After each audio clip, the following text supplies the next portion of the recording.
during tea time, just briefly, we talked about Ruth Dennison. And Ruth Dennison was a teacher. She had a center down near Joshua Tree. And she was Metika's first, I think she was her first teacher. So, and Ruth visited by Gary, and she was kind of eccentric in the way she did things.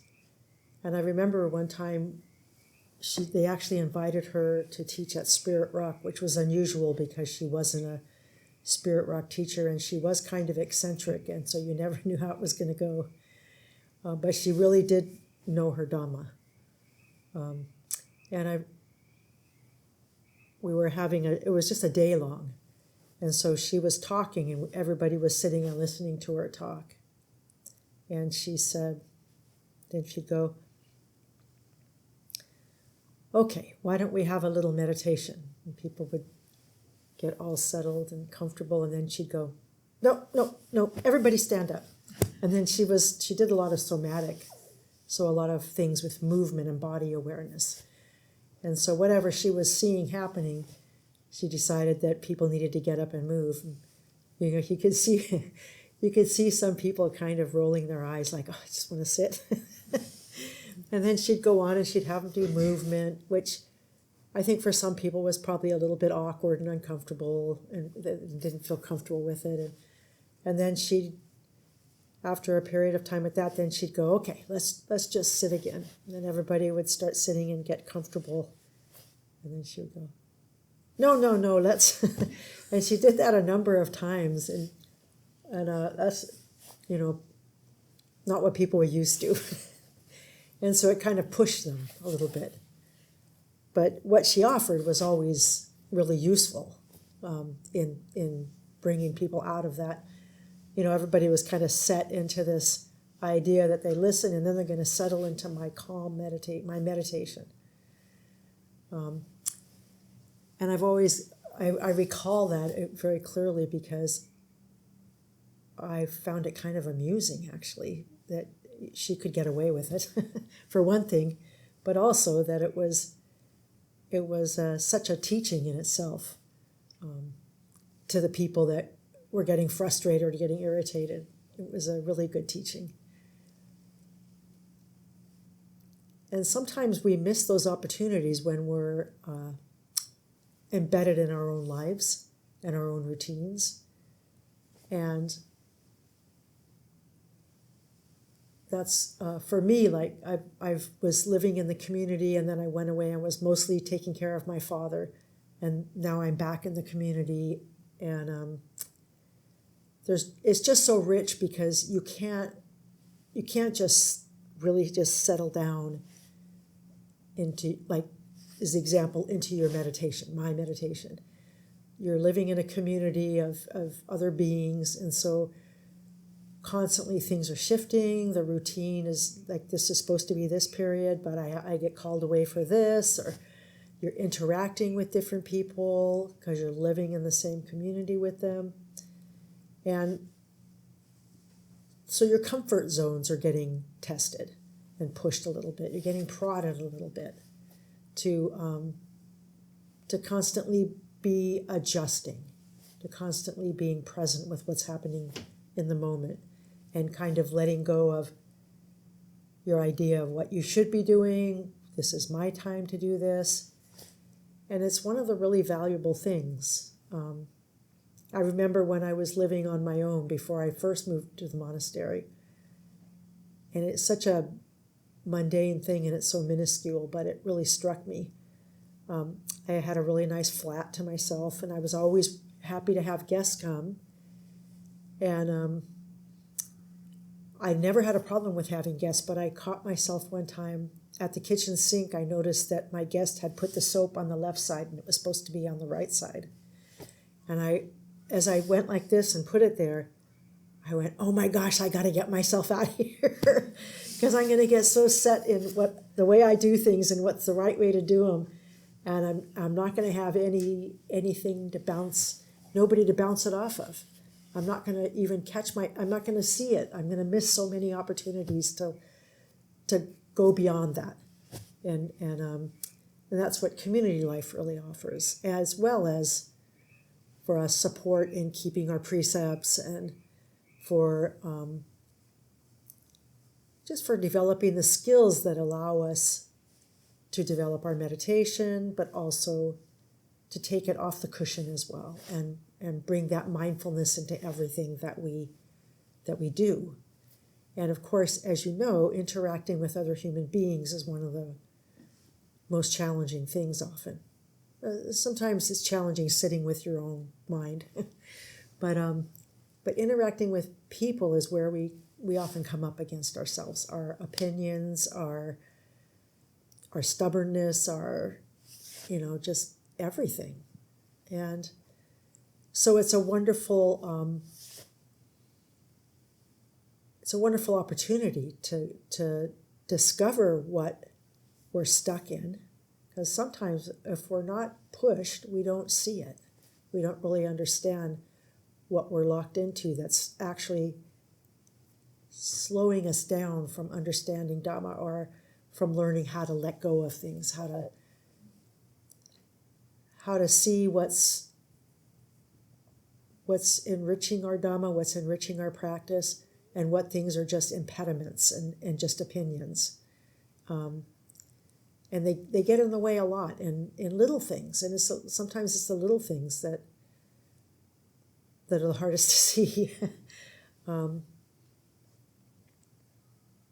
So I'm finding that I'm settling back into being in community again. And I'm feeling really grateful, but it did take some time for me. It's taken almost the whole winter retreat. But it's just being around the Dhamma and being around goodness. We get a lot of good people coming through. So that's one aspect of our practice that's really important, is the people that we are around, and because that influences us. So I'm delighting in when like we had our Magha Puja celebration. It's one of the 3 holy days in Buddhism, and it celebrates a time in the early stages of the Buddha's life when, like, there was a spontaneous gathering of over 1,000 monks, and he gave a special teaching, and so we celebrate that. One of the prime things of the teaching, I remember one part that sticks out for me is about patient endurance and sticking with it. And but we had all these people come to offer food, and so we had so many people that we had to put the tables out in the breezeway. And there's a joy in that, being with these people, and the joy they're getting, bringing food, being together, celebrating this special day. And then somebody brings flowers, and everybody will get together and they'll make little. This time it always changes how it's done, but this time there were these nice little votive candle holders, and they just put a little water, and then they just cut all these flowers and just put them in these little votive candle holders. And then we have these quite lovely holders for candles and incense, and then we hold incense on the side. So in the evening, we have this all set up, and then we can do a chanting meditation, and do a little recitation.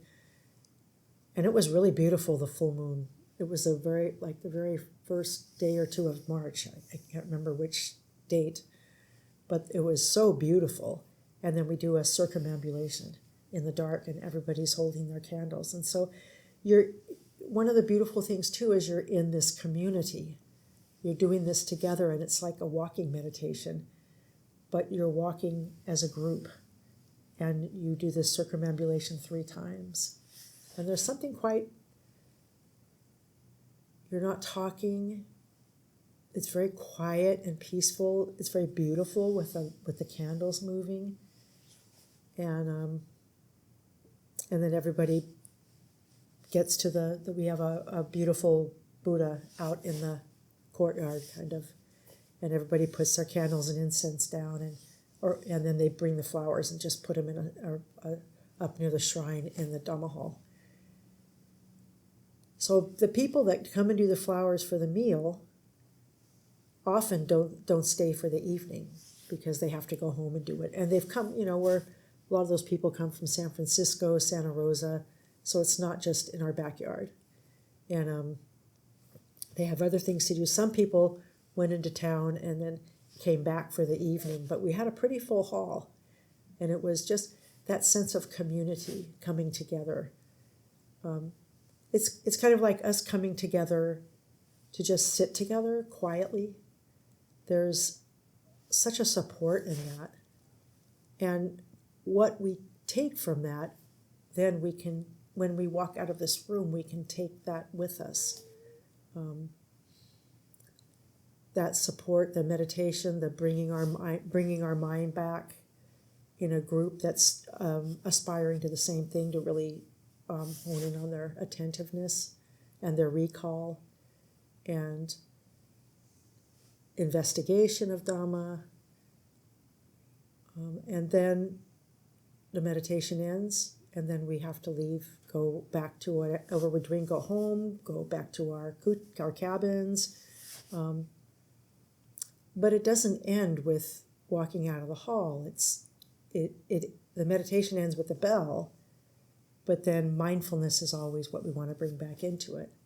And so we end by having chanting, and we kind of are still together for that as we shift modes of the mode of our body, the action of our body. We're still maintaining that presence and that focus together. And then we go off into do what we have to do.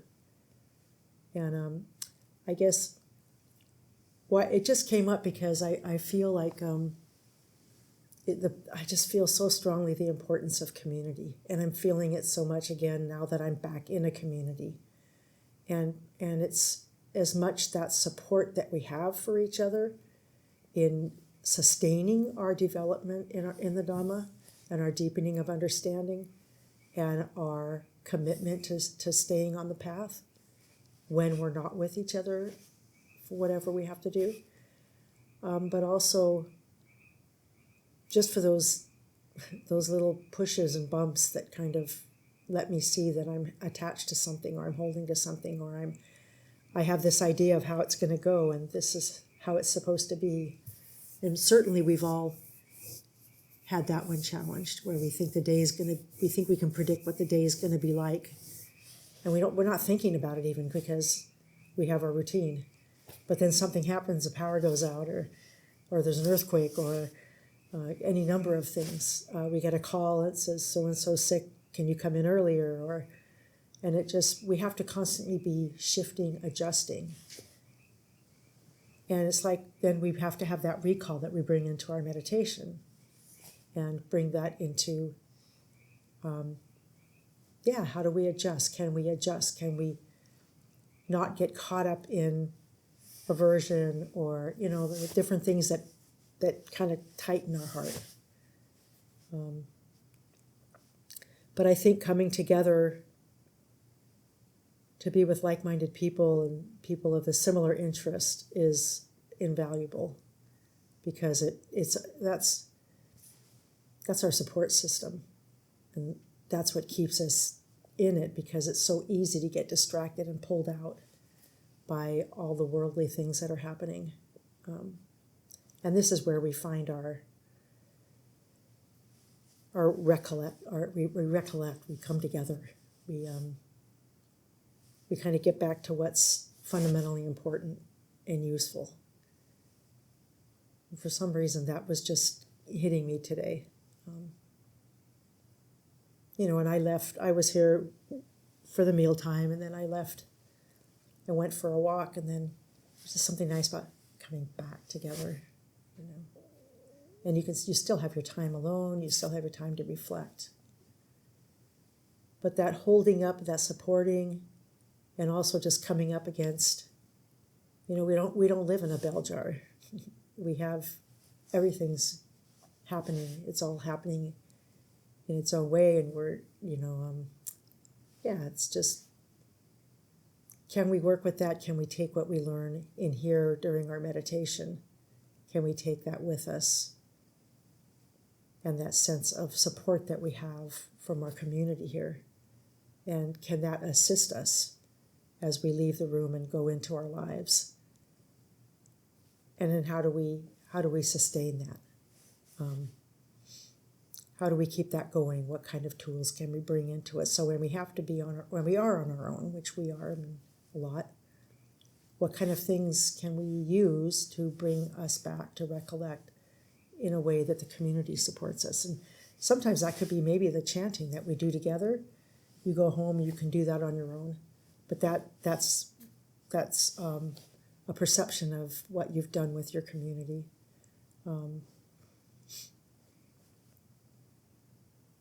I don't know, just some kind of wandering thoughts that were coming up.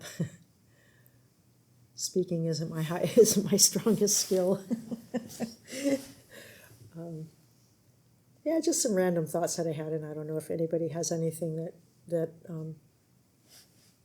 they can add to it. Any thoughts that they have, things that they find helpful. I mean, is it helpful to you to come into a group and sit together? And does that assist you when you go back and have to be on your own? Is it important to you? Yeah. Any thoughts that you might have? Or what do you find useful? What do you find useful in your daily routine that helps you, that provides that sense of support? Do you have things that you do routinely or things that you find useful to keep you? I find just tuning into my body and being aware of how I'm feeling physically and tuning into the environment. But I do like coming here every week. I do find it really grounding, and when I'm not coming regularly, it's easier to get distracted, and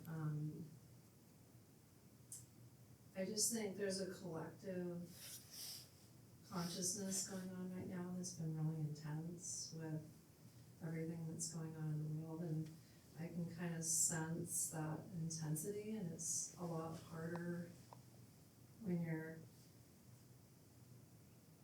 enveloped in all that for so many hours, that intensity, because I don't get to like surround myself completely, like going over to a Vayagiri for long periods of time, so I'm immersed in that intensity for long stretches of time, and I find that it's exhausting. Mm-hmm. And kind of I find I get sad at the state of where we're at. Mm-hmm. And it's really, that makes it easier for me to get pulled in. And sometimes it manifests in my body, Mm-hmm. and you can feel it. It's like this drain of, and this kind of brings me back to the positive, and that there is a support system, and there is that positive, because it's, when all this is going on, it's hard sometimes to hold on to that light. Do you meditate when you're on your own? I do, not as much as I would like, because I don't have huge amounts of time. Yeah. But plus I'm really sensitive to what's going on around me, so I've just noted that it's the intensity of people's negativity and how they treat others seems to be getting worse, and I don't know if that's just my perception, but that's how it feels, and I kind of just contemplated that I believe that it's what's going on in the world right now is we're going through some difficult times. When you're meditating, are you able to bring your awareness into your body? Yeah. And when I'm alone, it's great. Mm-hmm. Like I'm able to bring like peacefulness and a positive. It's when I'm immersed in the world, like what you call the worldly lens, Mm-hmm. and I can feel that it's a lot harder for me. Do you watch the news a lot? No. Good. Because I can't. No, that's because good. I just find that it's too upsetting, and then if somebody tells me certain things, then I find myself like. You know, I think there's, because you're doing it in your meditation and you're already going into your body, is there some place in your body that's really easy for you to tap into? Because when you notice yourself sinking or being pulled into those kind of emotions, is there some place you can tap into your body that helps you ground and kind of gives you a little more space. So you're not, do you know what I mean? It's something Yeah, that I do. something that can help you kind of just in the moment. It's like that mindfulness bell. Yeah. Something, then you can go to that place and breathe through it for just a moment and just let yourself feel softening, or let yourself, with the out breath if you can, kind of let some of that out. Yeah. You know, that's something to work with. Because we are affected by the energies around us, and then we kind of have to figure out how we can adjust, what we can do that helps us not get sucked into it. Yeah, and I think that because I tend to be a little bit of a sponge of what's going on around me, it's harder for me to separate it. So it's easier for me to get drawn into it. Feel it. Yeah. And then it's hard to separate, like, oh wait, this isn't me, this is like... But even that, just with the attentiveness to the body, and you can do this in your meditation, like if you have pain sometimes, like I work with pain sometimes, and it's like I'm breathing in and then I breathe out through that location where I feel pain. And sometimes that pain just goes with the out breath. It may not last, but in that moment it disappears with the out breath.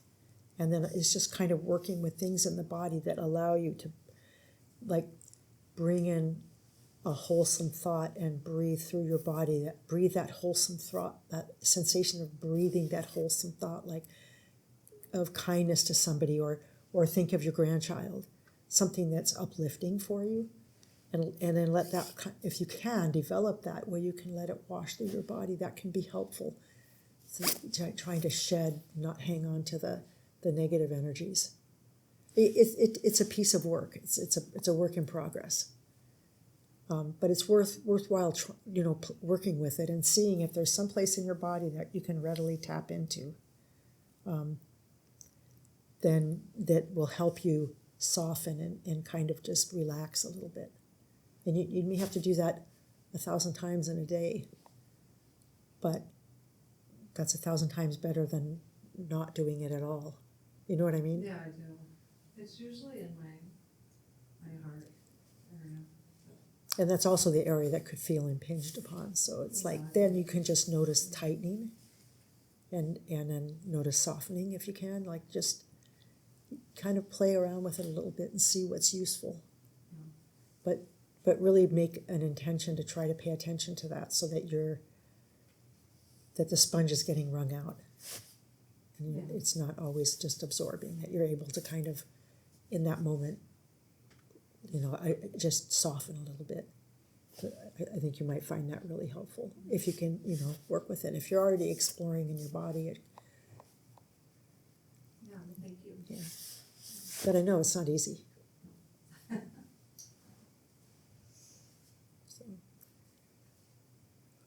This practice isn't easy for anybody. Very few people who experience concentration right away, or it's like it's a practice. It's a slow path. It's a gradual path, and it's more through continuity and keeping up with it, and then applying it. Like, because we have to go through, like, even at the monastery, it's not like we sit on cushions all day. We have to.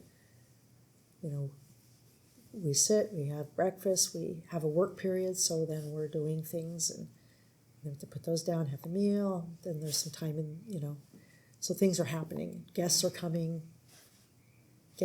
who are dealing with things,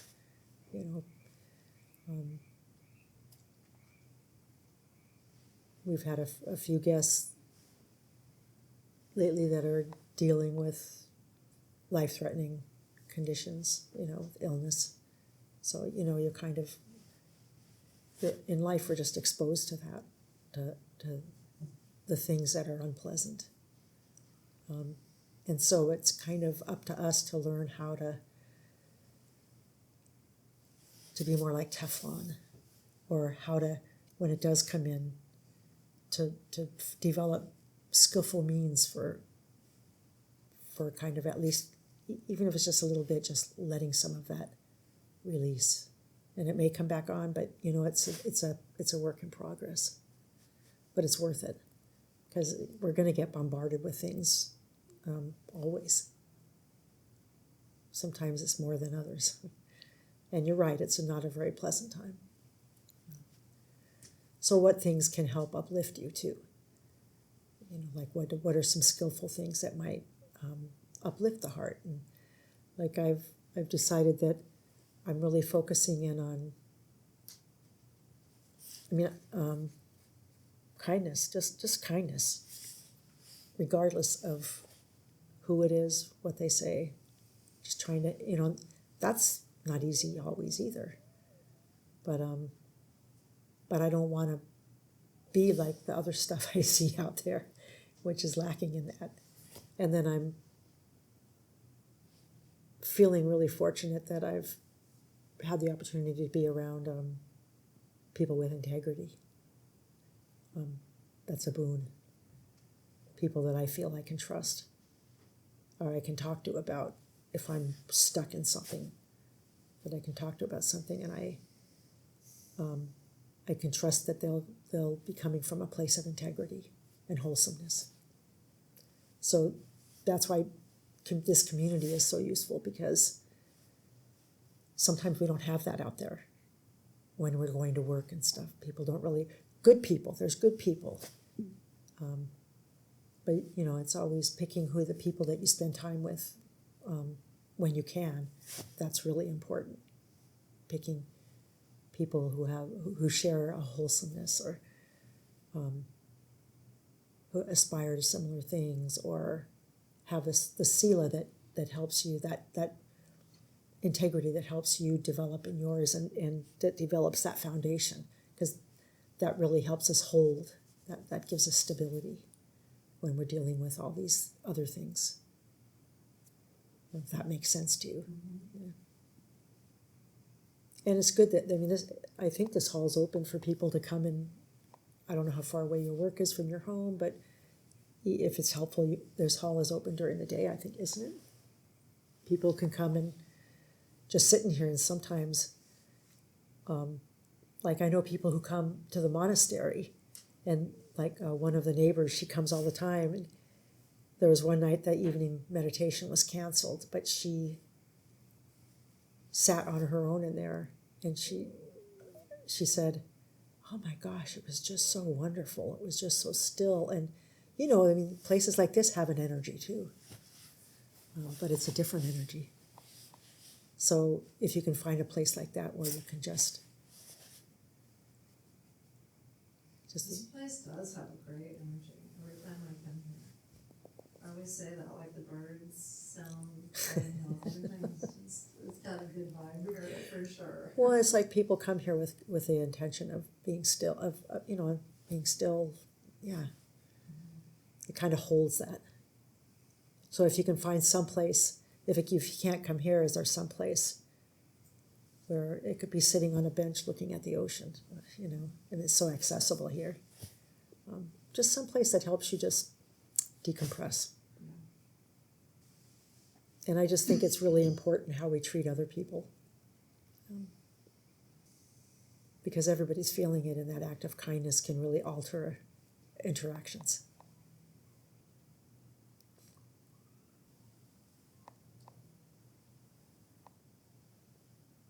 We started visiting pretty recently, and have been attending as many of these sits and gatherings as we can. And I found that the image or word that comes to mind is, it feels like coming to a well to fill up with water that feeds the weak and informs the practice to come in and engage in this cultivated field, because it's palpable. And I think just given life experience and sensitivity, I found myself isolating further and further and further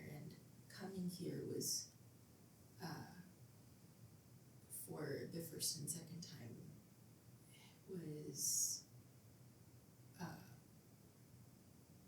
actually one of the forays back into community experience. And I think for my nervous system, it was such a relief to be in space with people who have cultivated awareness. It was, and the agreement to nonviolence, especially on subtle levels, was palpable, and it helped me experience a sense of safety among people again, and that was completely invaluable. So I have much to be grateful for in this experience.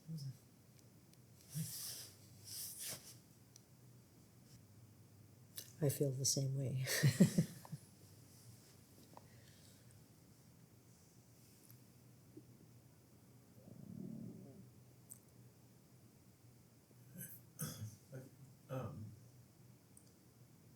Kind of to that point, the fact that Sila and just kind of the monastic code with the Vinaya, so many communities, especially even spiritual communities,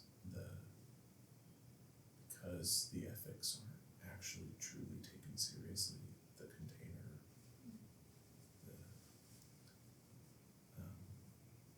isn't robust when things come in. And I think one of the things that I have such deep respect to